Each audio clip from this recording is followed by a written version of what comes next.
Hello, music fans. You're watching Death by Unicorn, where I talk about metal, rock, and prog music.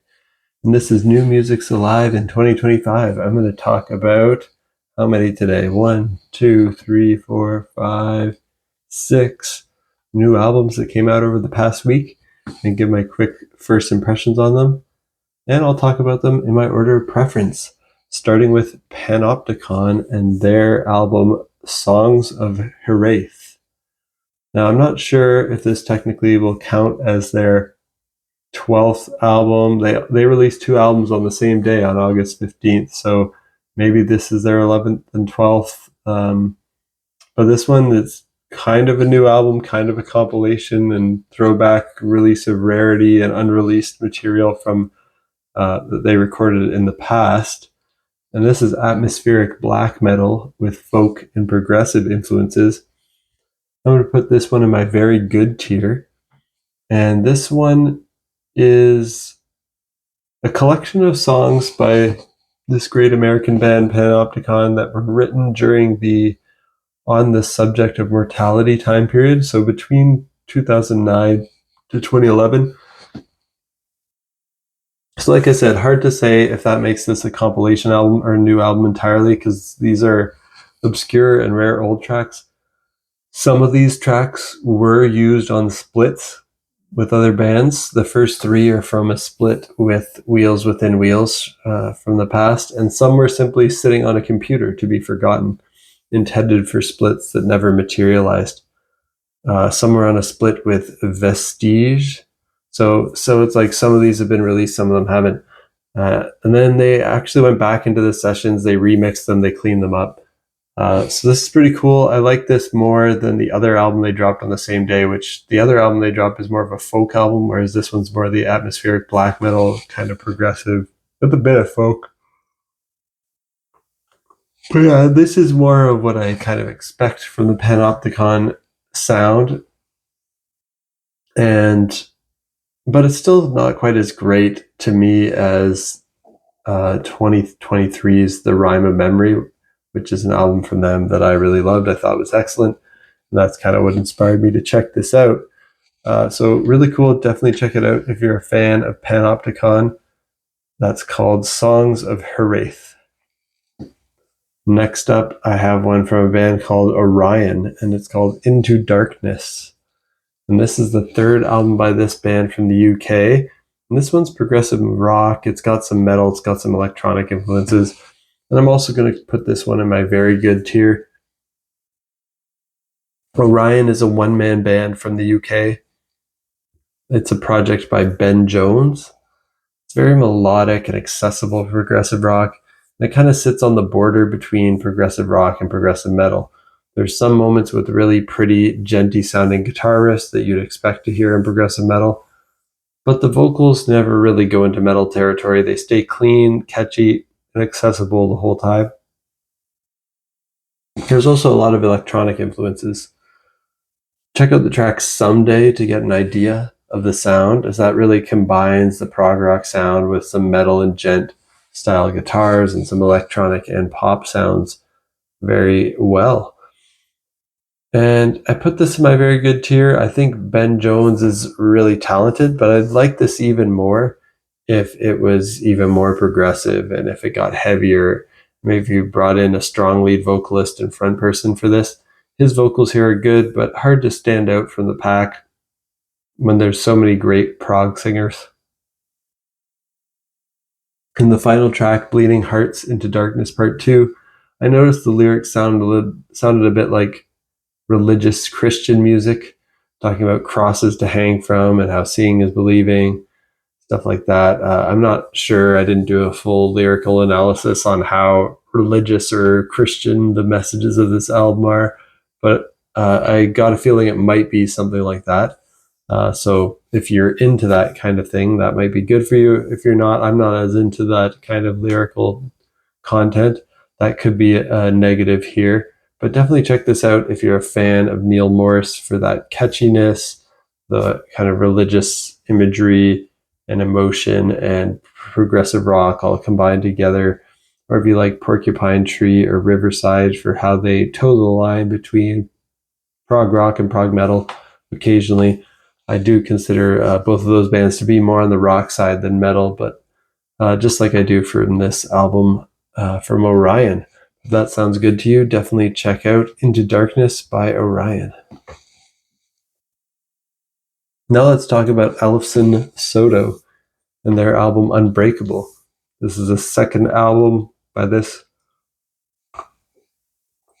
They're not really a duo, but it's a band, but they've named themselves after two of the members, kind of giving those members more importance than the others. So Ellefson-Soto is actually a band they've got, but Dave Ellefson and Jeff Scott Soto are kind of the flagship members, but they do have other members. So Dave Ellefson plays bass and Jeff Scott Soto is the vocalist. But of course, they have a guitar player, they have a drummer, but their names are not in the band name. Of course, these are American musicians, and this is heavy metal with thrash metal, hard rock, power metal, and progressive influences.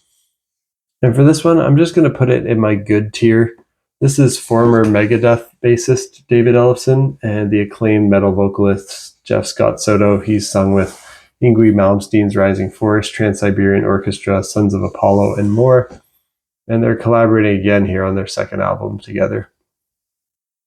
If you're a fan of Megadeth, Sons of Apollo, and Whom Gods Destroy, I think you'll like this. It's kind of like a mix of those bands with some more progressive influence from more traditional heavy metal, thrash metal, and hard rock bands like Iron Maiden, Metallica, a little bit of prog influence from time to time, of course. I thought their debut album was very good, and I was really looking forward to this, but I don't think this is as good as the debut, unfortunately. Still good, but and all the playing here, all the instrumentalists and the vocal performances are really solid here from Ellefson-Soto. And they all have great talent. But I did find some of the lyrics a bit cheesy and cringeworthy and kind of trying too hard to sound like a cool, tough guy. And the tracks like SOAB and Snakes and Bastards. I still put it in my good tier, but it does sound like the kind of metal someone who's not a big metal fan would listen to in order to make people think they're kind of a tough guy who likes some heavy stuff. But it's actually quite tame in the grand scheme of things. It's almost all clean vocals, but there was the odd harsh scream here and there as well, which was surprising because you don't hear that too much from Jeff Scott Soto. I think he even goes beyond kind of his gritty vocals. He actually goes into some full-on harsh screams here from time to time, but it does stay mostly melodic, but still pretty heavy. That sounds good to you. Check out Unbreakable by Ellefson-Soto. Next up, I have one by Bret McKenzie on my list, and it's Freak Out City. This is the second album by this artist from New Zealand, and this one's pop rock with alternative rock, indie rock, jazz, and yacht rock influences. I'm also putting this in my good tier. Bret McKenzie is someone who I discovered through the TV show Flight of the Conchords, a musical comedy show that I love. And this album is just full of standard pop rock songs rather than what I know Bret McKenzie for, which I know him for his comedy songs from Flight of the Conchords. So this didn't blow my mind or anything, but he's a fine singer-songwriter. I like him more for his comedy stuff and his TV show than for this more serious music that he does.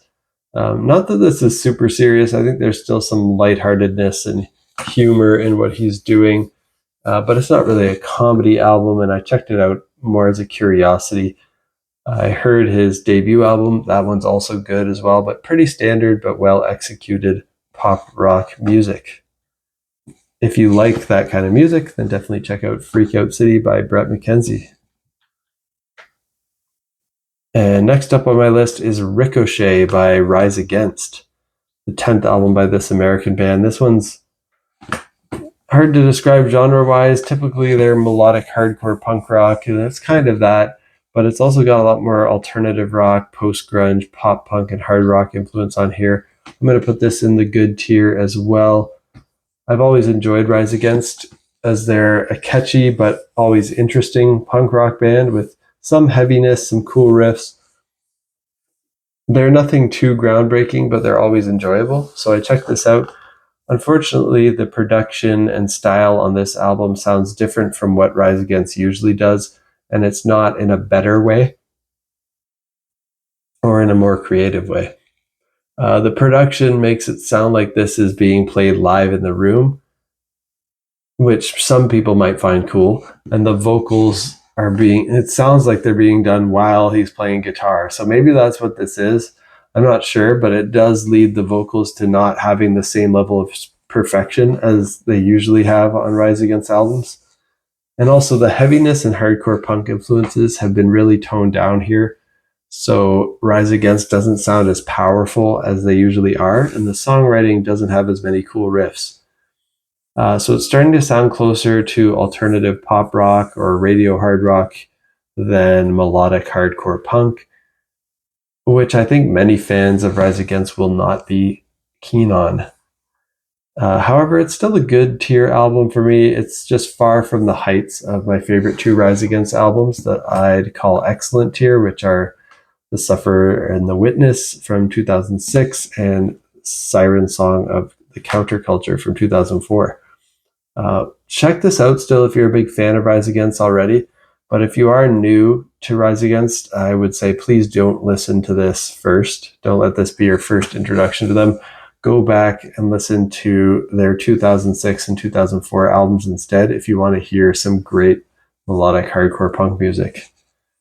But for fans of Rise Against, do check out Ricochet by Rise Against.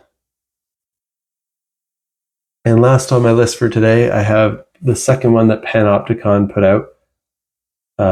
So I guess this is either their 11th or 12th album. It's Laurentian Blue.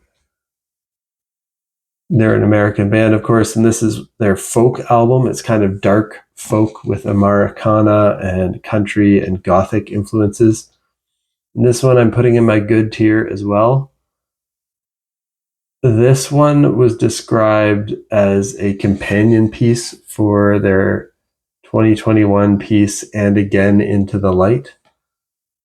It doesn't have their typical black metal sound, and instead it's a folk album that features more traditional folk instrumentation. It's still kind of dark folk for fans of black metal music, but it wasn't as dark as I was hoping. I was hoping they'd bring in more Nordic and Viking style dark folk influences into the music, kind of like a Heilung or Wardruna would. But it's much more American folk country sounding, which wasn't what I was hoping for. It's still good, but it's not what I come to Panopticon for as a band. I thought their last album before this set of albums that they released this past week, their last album from 2023, The Rime of Memory, was an excellent tier atmospheric black metal album. So even though this new one here is a good tier album, this folk album that they put out, Laurentian Blue, I appreciate that they do what they want and that they're trying different styles. But it's a bit of a disappointment because I'd rather they have focused on and honed in on the sound from The Rime of Memory. But do check this out if you're a fan of Panopticon. If you want to hear them doing folk music, this is a really cool listen. If you're new to Panopticon and want to know what they're all about, definitely do not start here. Don't listen to Laurentian Blue as your first Panopticon album. Check out The Rime of Memory from 2023 instead. I don't actually know the full Panopticon discography, so maybe I'm wrong about that, and I'm not the best person to go to for Panopticon recommendations. But from what I've heard, I would say check out The Rime of Memory first. And then if you're doing a deep dive on Panopticon and you're curious about how an atmospheric black metal band would do a folk album, then check out Laurentian Blue. And that's it for my first impressions on these 6 albums that came out over the past week. Did you listen to any of these? Let me know down in the comments, and what did you think of them? Also, did anything else come out recently that you think I might enjoy? Also, let me know down in the comments. And if you like metal, rock, and prog music, you're watching the right channel. I talk about my first impressions of new releases pretty much every week. So hit that like button, hit that subscribe button if you found any of my commentary helpful and I've helped you discover anything that you're enjoying. And in about a week's time, I'll be talking about my first impressions of new music from Deftones, 3 Days Grace, Bioscope, and The World is a Beautiful Place, and I'm No Longer Afraid to Die. So if you want to hear what I think about those albums as they come out, also hit that subscribe button and stay tuned. Peace out.